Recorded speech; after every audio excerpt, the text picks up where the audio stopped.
ሰላም ጤና ይስጥልኝ። ዛሬ የምናገረው ስለ ሀገሬ ሐኪሞች ነው።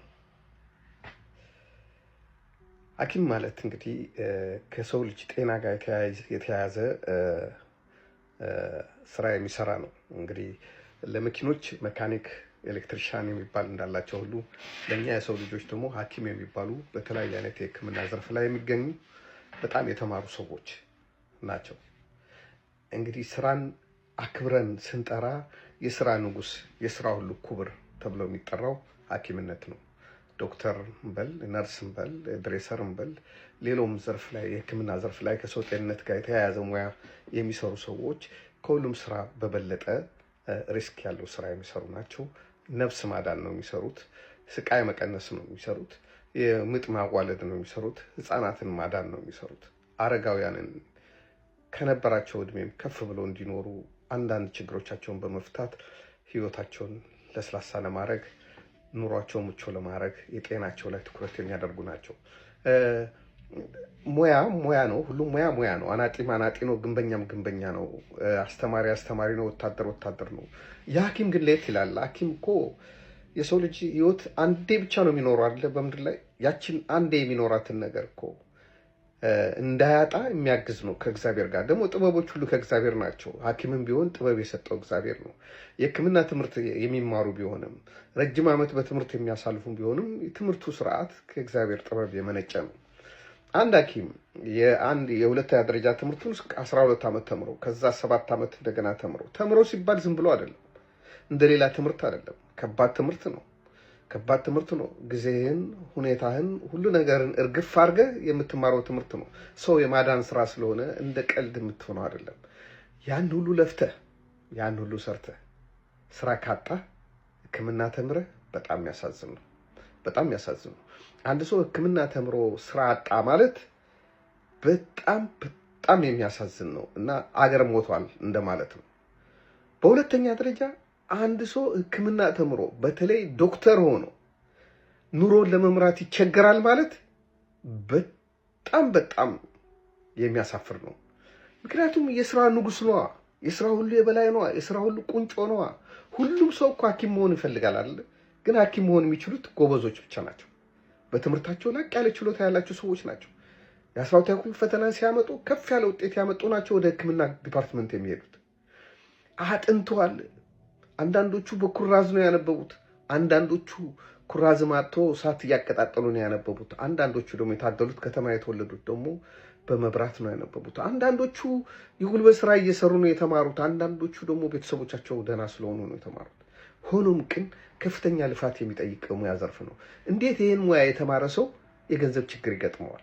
ያውም እየሰራ ሲሰሩ ባልተሟላበት ሁኔታ ነው የሚሰሩት። እኛ ሀገር ለጤናቸው አደገኛ በሆነ ምክንያት ምናልባት ግላቭም ላይ ያገኙ ይችላሉ፣ ጓንት ምናምን ላይ ያገኙ ይችላሉ። ለበሽተኛው የሚሆን ተገቢ የሆነ መድኃኒት በወቅቱ ስለማይገኝ የራሳቸውን ፈጠራ በመጠቀም ራሳቸውን ለአደጋ እያጋለጡ ተላላፊ የሆኑ በሽታዎች ሳይቀር ያክማሉ። እነሱ እንዴት በገንዘብ ይቸገራሉ? እንዴት እነሱ ቤት ማደሪያ ያጣሉ? እነሱ እንዴት ያለቅሳሉ በችግር ምክንያት? ሐኪም ካለቀሰ ማን ነው የሚስቀው እዛ ሀገር ውስጥ? አንድ ዶክተር ካለቀሰ፣ አንድ ዶክተር ለመኖር ከተንገታገተ ማን ነው በዛ ሀገር ውስጥ ተምሮ ሊሻሻልና ትልቅ ስራ ሊሰራ የሚችለው? እና አንዳንድ ሰዎች ሐኪሞች እዚህ ሆነው ሆስፒታል ሆነው የክሊኒክ ይልኩናል ምናምን። እንዴት ይኖሩ እነዚህ ሰዎች? ልጆች አሏቸው፣ ልጆች ይወልዳሉ። እድሜያቸው ሲደርስ ሐኪም ስለሆኑ ቶሎ እንደነሱ ወይ ሐኪም የሆነች ወይ ደግሞ በፍቅር ቶሎ ጋብቻ ፈጽሞ ልጅ ወልዶ ኃላፊነታቸውን መወጣት ይጀምራሉ። እንዴት ነው ኑሯቸውን የሚያስተዳድሩት? እንዴት ነው ቤት ኪራይ የሚከፍሉት? እንዴት ነው ልጆቻቸውን የሚያስተምሩት?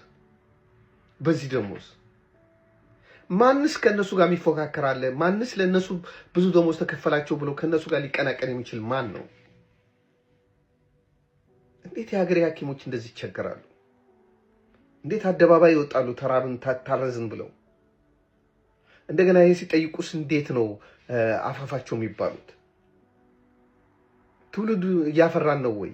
ሁሉም ትውልድ ደላላ ይሁን፣ ሁሉም ቲክቶከር ይሁን፣ ሁሉም ዝም ብሎ ዩቲዩብ ላይ ይዋሽ፣ ሁሉም ፖለቲከኛ ይሁን፣ ካድሬ ይሁን ወይም ወታደር ይሁን፣ በኋላ ሐኪም ማን ይሆናል? ሐኪም ለኑሮ መተዳደሪያነት የሚያበቃ ደሞዝ ማያስገኝ ከሆነ ዶክተርነት ለምን ይለፋል? ለሐኪሞች ደሞዝ መጨመር አለበት። ሐኪሞች መቸገር የለባቸውም። ቤትም ሊያገኙ ይገባል። ማንም የሚያገኘው ቤት አይደለም እንዴ? በረጅም ጊዜ ብድር ቤት ተሰርቶ ሊሰጣቸው ይገባል። ካልሆነ ይፈልሳሉ፣ ይሄዳሉ፣ እንደምንም ይሄዳሉ። በዚህም በዛም ብለው ይሄዳሉ። ከሄዱ በኋላ ግን እንጀራቸውን አያጡትም። አገር ግን ትራቆታለች። አገር ባዶዋን ትቀራለች። አሁን ያሉትን ካልያዝን ሌላ እናፈራለን ትሉ ይሆናል። እነሱም ይሄዳሉ። ስለዚህ የሐኪሞች ደሞዝ ይጨመርላቸው። እኔ በኢንቦክስ ብዙ መልእክት ደርሶኛል ከዚህ በፊት ግን እስካሁን በመዘግየቴ ይቅርታ ጠይቃለሁ። የኢትዮጵያ ሐኪሞች ሁሉ ነገር እየጎደለባችሁ፣ ሁሉን ነገር እያጣችሁ በችግር በዛ ላይ በፖለቲከኞች ጫና በዛ ላይ ባለው በቢሮክራሲ በዛ ውስጥ እያለፋችሁ ህዝባችሁን እያገለገላችሁ ላሉ ሐኪሞች ከአንገቴ ዝቅ ብዬ አክብሮቴን ገልጻለሁ። እስከዛሬ አንደበት ስላልሆንኩ ስለእናንተ ስላልተናገርኩም ይቅርታ አድርጉልኝ። ማንኛውም ኢትዮጵያዊ ስለ ሐኪም ዝም አትበል። ሐኪም ከሌለ ህይወት አጭር ነው።